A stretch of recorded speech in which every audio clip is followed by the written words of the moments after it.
নিজের হাতে লাগানো সেই ছোট্ট পেঁপে গাছটা নেতিয়ে ছিল কোনো একদিন। সেই গাছটা আস্তে আস্তে বেড়ে উঠল আমার যত্নে, আমার হাতের যত্নে। এখন সেই পেঁপে গাছে কত বড় বড় পেঁপে ধরতেছে মাশাল্লাহ। আর পেঁপেগুলো দেখতে কতটা সুন্দর, কালারটাও মাশাল্লাহ। খেতে তো কি আর বলবো, একদম মধু। আসলে অনেক ভালো খেতে, অনেক মিষ্টি। আমি কখনো কল্পনাও করিনি ওই গাছটা একদিন এত বড় হবে, আর ওই গাছটাতে পেঁপে ধরবে এবং সেই পেঁপেগুলো আমরা সবাই মিলে খেতে পারবো।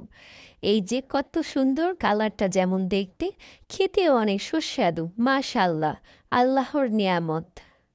সেই ছোট্ট ছিল গাছটা, তখন সবাই বলতেছিল এটা হবে না, এটা মরে যাবে। কিন্তু আমার মা বলেছিল এটা মরবে না, এটা তুমি যত্ন নাও। যত্ন নিলে যে কোনো কিছু থেকেই নাকি রত্ন বিলে। তো মায়ের কথায় আমি এই গাছটার যত্ন নিতে থাকলাম, আর আজকে আমি সফল।